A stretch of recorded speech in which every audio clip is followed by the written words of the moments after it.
아무리 디스크 시술을 받고 협착증 치료를 받아도 있으면 통증은 재발될 수밖에 없습니다. 병원은 절대 알려주지 않는 허리 통증 반복되는 이유, 제가 오늘 정확히 알려드릴게요. 오늘 알려드리는 5가지 동작만 해도 허리 통증, 저림 증상이 많이 좋아질 수 있습니다. 아무리 치료를 받아도 계속 반복되는 허리 통증, 병원에서는 큰 문제는 없다고 했지만 너무 아파서 일상생활이 불편하신 분들이 많으시죠. 이런 많은 분들이 약도 받아보고 물리치료도 받아보고 주사도 맞아보고 수많은 치료들을 이미 많이 하고 계실 겁니다. 그런데도 통증이 반복되는 이유는 병원 치료가 잘못돼서가 아닙니다. 다만 병원에서는 알려주지 않는 이것 때문인데요. 이것은 바로 움직임 조절입니다.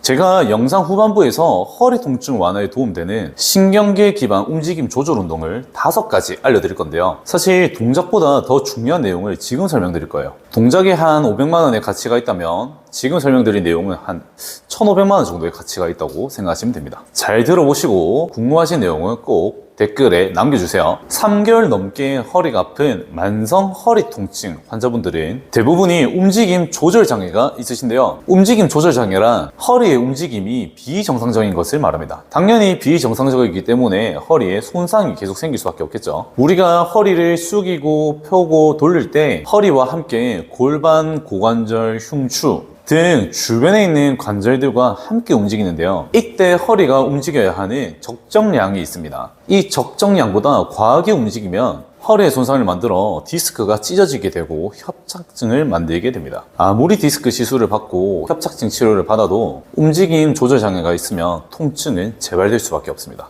반대로 허리가 움직여야 하는 적정량보다 적게 움직이게 되면 허리는 불안해지고 쉽게 통증을 느끼는 상태가 됩니다. 더 쉽게 말씀드리면 우리가 오감이라고 하죠. 시각, 청각, 후각, 미각, 촉각과 같은 감각처럼 움직임을 느끼는 감각신경이 있습니다. 바로 고유감각신경인데요. 이 고유감각신경을 통해 뇌는 관절이 안정적인지 불안정한지를 파악합니다. 허리가 적정량만큼 잘 움직여지면 고유감각신경은 허리가 안정적이다 생각하게 됩니다. 하지만 허리의 움직임이 줄어들면 고유감각신경에서 느껴진 움직임량이 줄어들기 때문에 뇌는 허리가 불안정하다라고 생각합니다. 그럼 2가지의 문제가 생기는데요. 첫 번째는 불안정한 허리를 보호하기 위해 주변 근육을 동원해 짧아지게 만듭니다. 허리가 쉽게 삐끗하고 뻐근해지는 상태가 되는 거죠. 이런 분들이 마사지나 스트레칭을 하면 통증이 줄어들지만 다음날 또다시 근육은 짧아지고 통증이 반복되는 특징을 가지고 있습니다. 2번째는 불안정한 허리를 외부 자극으로부터 보호하기 위해 통증 민감도를 증가시킵니다. 전문가들은 이를 통증 민감화라고 하는데요. 통증을 쉽게 느끼는 상태가 되는 거죠. 여러분, 늦은 밤 아무도 없는 골목길을 걸어갈 때 괜히 작은 소리에도 예민하게 반응해 본 적 있으시죠? 이는 혹시 모를 외부 자극으로부터 몸을 보호하기 위해 감각신경들이 예민해진 건데요. 우리 관절들도 마찬가지입니다. 불안정한 허리를 외부로부터 보호하기 위해 통증을 느끼는 통각을 예민하게 만듭니다. 그래서 작은 자극에도 작은 움직임에도 통증을 훨씬 더 쉽게 느끼게 되는 거죠. 자, 이렇게 움직임 조절 장애가 허리 통증을 만든다는 것은 이제 다 이해하셨을 텐데요. 앞에서 약속했던 움직임 조절 장애를 벗어나고 허리 통증을 벗어날 수 있는 신경계 기반 움직임 조절 운동 5가지 동작을 알려드리겠습니다. 첫 번째, 호흡입니다. 천장을 보고 무릎 세운 자세로 누워 양갈비뼈 위에 손을 올려줍니다. 코로 숨을 들이마시면서 갈비뼈가 옆으로 밀려나게 부풀려 주세요. 입으로 내쉴 때는 부풀어난 갈비뼈가 원래 위치로 돌아갑니다. 갈비뼈가 옆으로 잘 밀려나지 않는 분들은 양손바닥으로 가볍게 갈비뼈를 밀면서 하시면 갈비뼈가 더 쉽게 부풀어질 수 있습니다. 들이마실 때는 3초, 내쉴 때는 5초, 10번 반복할게요.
두 번째, 골반 움직이기.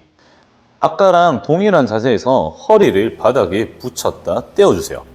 이렇게 허리를 바닥에 붙였다 떼었다 하는 동작에서 허리와 연결된 골반이 움직이고 고유감각신경을 자극하게 되고 허리는 안정적이라고 인지하게 됩니다. 조금 더 효과적으로 하기 위해서는 허리를 바닥에 붙일 때 호흡을 내쉬고 허리를 바닥에서 떼어낼 때 호흡을 들여마셔주세요. 10번 반복할게요.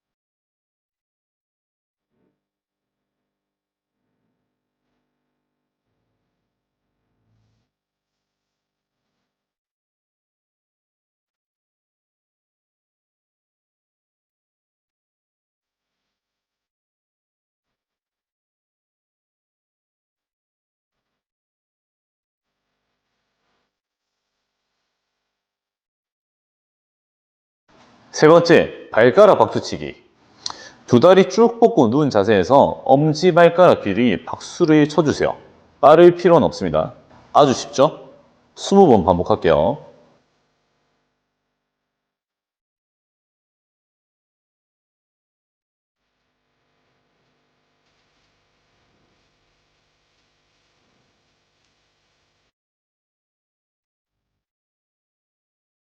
네 번째, 가슴으로 인사하기.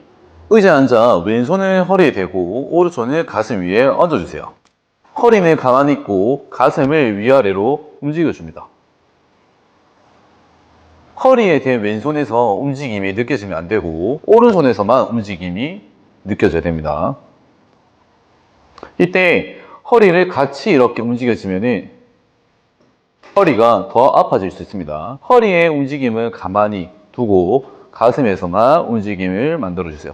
처음에는 이게 쉽게 잘 안 될 거예요. 그래서 허리는 가만히 냅두고 숨을 크게 들이마시면서 가슴을 살짝 드는 형태로 하시면 훨씬 더 쉽게 할 수 있습니다. 처음에는 이런 형태로 하더라도 나중에는 결국에는 가슴을 직접 움직일 수 있어야 됩니다.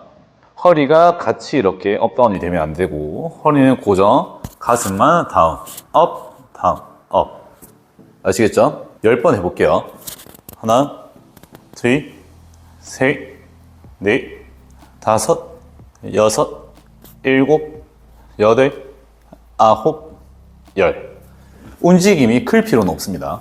다섯 번째, 벽 스쿼트. 벽에 등을 기대고 서서 한 발 앞으로 나와주세요. 엉덩이부터 머리까지 벽에 붙어 있어야 되고요. 허리에는 손이 하나 들어갈 만큼의 공간이 있어야 됩니다. 이 상태에서 스쿼트를 할 건데 앉았다가 일어날 때 이 허리에 있는 이 공간이 커지거나 작아지면 안 됩니다. 이 허리 공간이 동일하게 유지가 되는 게 키포인트입니다. 10번 해볼게요. 하나, 둘, 셋. 이때 허리 공간이 커지면 허리를 과하게 쓰는 경우가 많습니다.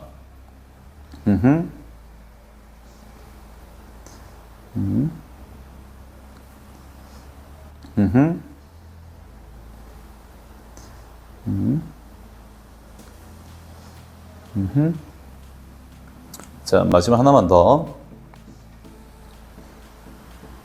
자, 이렇게 허리 통증을 완화하는 신경계 기반 움직임 조절 운동 꼭 매일 따라해 보세요.